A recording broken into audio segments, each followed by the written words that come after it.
Good morning, guys. Good morning. Okay, look, I'm very, very excited.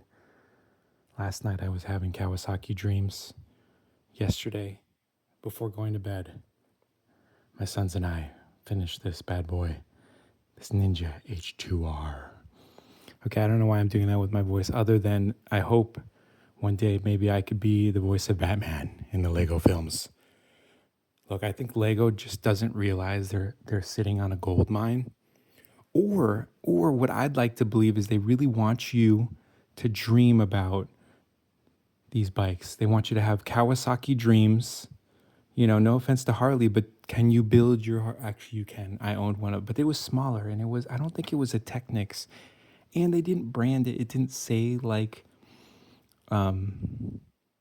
Street Bob. It didn't say Nightster. You know, it just said like I think Harley on it. But don't quote me, okay? But anyways, yesterday my sons and I we finished this amazing, amazing, amazing motorcycle. And last night I was having Ninja H2R dreams, guys. I was. Okay, so you have front and rear suspension. I don't know, guys, shout out to Shade Tree Surgeon. You might be able to lower these 2 inches. No, I mean, like if this ride height is slightly too high for anyone, I don't know what to tell you, other than they might have lowering springs on the front and the rear, guys. If you can't realize that's a joke, well, then I don't know what to do. You might be able to get a language learning model that might help you with that, guys, okay?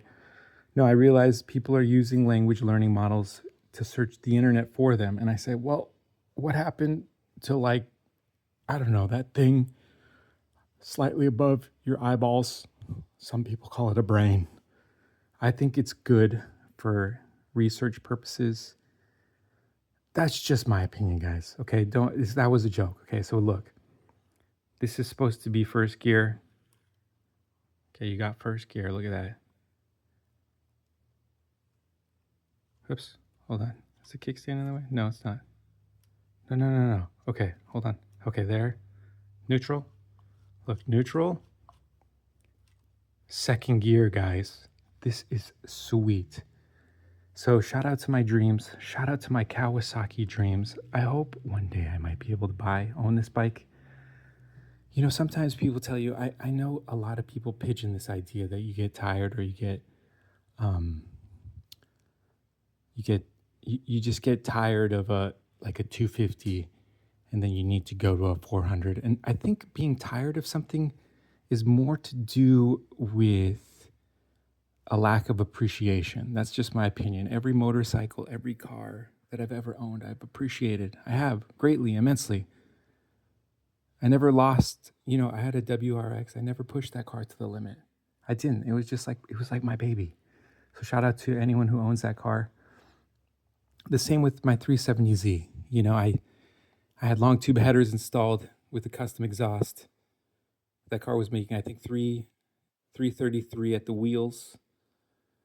That was a scary car. You know, I really didn't push it that hard because, you know, you could break the traction in the back very, very easily. And it scared me and I didn't want to crash it. So I never really pushed that car really that hard. And to be honest, if I bought an H2R, I don't know if I would really push it that hard. I wouldn't. But I did own a Z, or if you're not from planet Earth, a Z900 RS Cafe. Great motorcycle. I love that bike. And I have to say, I never wheelied that bike. I never pushed it to the limits. I really didn't feel the need to. I guess I'm not that kind of guy. I don't know. Maybe you have to be that kind of person, excuse me, where you feel the need to push everything to the limit until you break it. I mean, that's just my opinion, okay? You don't have to agree with me, but some people say, you know, it's better to ride, excuse me, a